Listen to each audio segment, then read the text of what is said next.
श्री कारिक महाराज द्वारा श्री कामुड़ पर चढ़ाई। सायरा स्नान करके लौटने के बाद 8वें दिन श्री दिनकर जी महाराज कारिक महाराज को कामुड़ पठाने के लिए परौल पधारे। माता अपरा सती के दरवाजे पर एक चंदन का पेड़ था। उस पेड़ पर एक कोयल का बास था। वे कोयल अपने आने वालों जाने वालों के ऊपर नज़र रखती थी। एक दिन सवेरे श्री दिनकर जी महाराज अपरा के दरबार पर पहुंचकर कोयली से बोले कि कोयली, तुम कारिक की कोई घर से बाहर दरवाजे पर बुला दे। कोयली ने पहले आल टाल किया, मगर फिर दिनकर जी महाराज के डर से सवेरे ही कारिक को घर के भीतर से बाहर बुला दी। इष्ट देव गुरु को दरवाजे पर देखकर उनको साष्टांग दंडवत किए और उनको सवेरे अपने यहाँ आने का कुशल पूछा। श्री दिनकर जी महाराज ने कामुड़ जाने के लिए कहा। इस काम के लिए कारिक महाराज ने अपनी माँ अपरा सती से कामुड़ जाने की आज्ञा मांग किए। कामुड़ के भय से माता अपरा सती ने पहले पूरा टाल टूल करने लगी, लेकिन जब कारिक महाराज ने बहुत जोर का हट किए तब माता ने कारिक महाराज को कामुड़ जाने की अनुमति दे दी।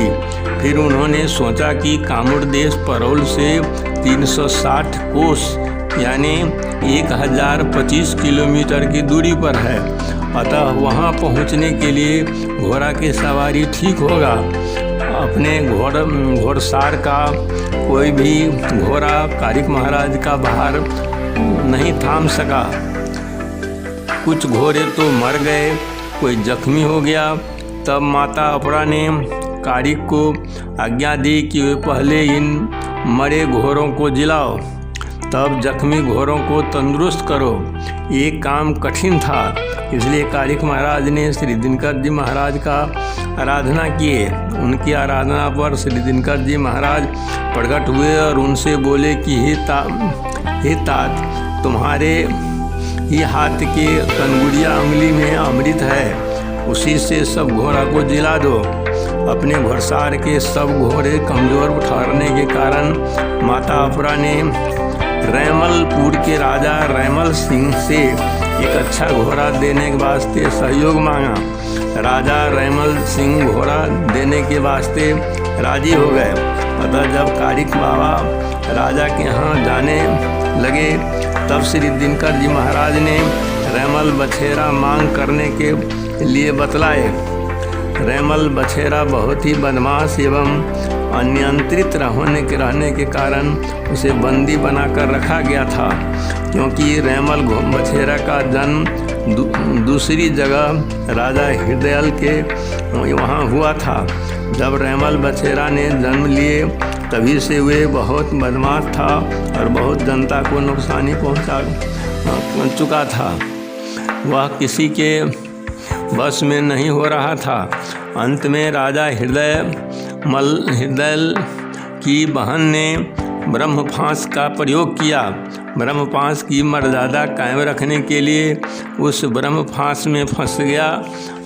तब राजा हृदयल उससे छुटकारा पाने के लिए उसको लोहे के पिंजरे में बंद करके एक नाव पर रखकर श्री गंगा जी में दहा दिया, जो दहाते दहाते गंगा किनारे के रैमलपुर पहुंच गया था। पिंजरा ऊपर से बहुत ही सजाया गया था, अतः रैमलपुर के रैयत लोग उसे छानकर राजा रैमल सिंह के यहाँ ले गया। राजा ने अपने सामने पिंजरे को खुलवाया, तब बछेरा वहाँ भी बहुत बदमाशी करने लगा। फिर रैमलपुर में भी बहुत काफ़ी क्षति होने लगी। जब कोई उपाय नहीं सूझा तो वहाँ भी राजा ने अपनी छोटी बहन द्वारा ब्रह्मफांस का प्रयोग कराकर उसे फांसने में ले लिया और उसे अति कष्टकारी बंदी घर में बंद करके राजा रख दिया था। उसे दिन भर के लिए मात्र पानी और दाना अलग रख लकसी बांस के द्वारा दिया जाता था। रहमल बछेरा जिस तरह के अंदर बंद किया गया था, उसके ऊपर शिव जी का मंदिर का निर्माण कर दिया गया था। ऐसी अवस्था कर दी गई थी कि किसी को भी रहमल के बारे में पता भी न चल पाए। अपने राज में राजा आदेश कर दिया था कि जो कोई भी रहमल के बारे में किसी को पता बतलाएगा उसे मार डाला जाएगा। रहमल के बारे में इतना पता लगाने के लिए कारिक महाराज बहुत खोज तलाश किए। अंत में राजा ने उनके रहमल रहने का जगह बतला दिया। रहमल सिंह पहले कारिक महाराज को अब पहले अन्य घोड़ा के मात्र दिखलाया था, लेकिन काफ़ी हट के बाद उसने रहमल का पता बतला दिया। सही दूर से ही उस बंदी घर के पास ले गया। तब कारिक महाराज ने बंदी घर के भीतर जाकर बछेरा को खोल दिया।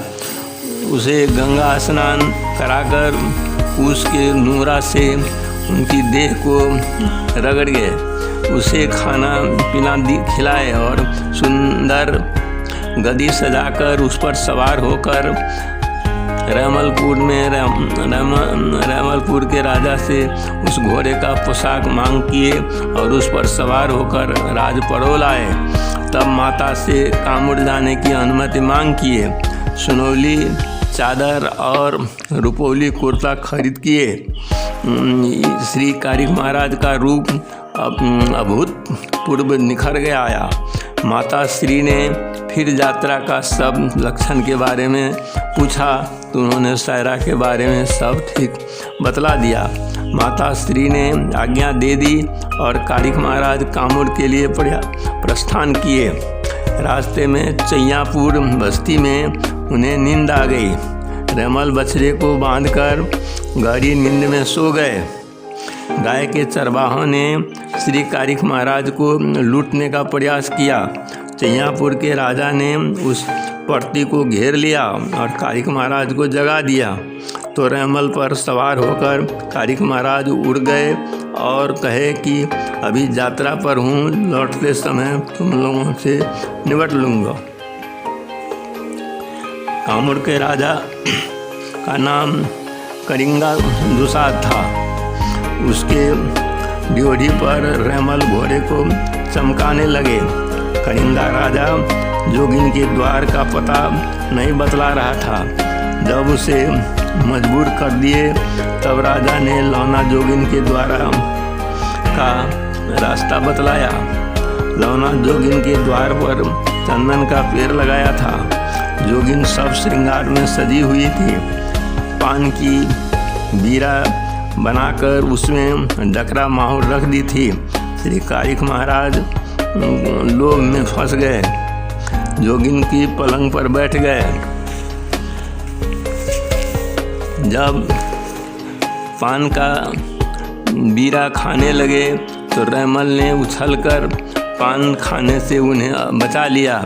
श्री कारिक महाराज ने अपने रहमल को बांध दिए और उन्होंने कहा कि मेरे दोस्त श्री गोविंद महाराज के खोलने पर ही तुम खुलेगा। रहमल रोने लगा।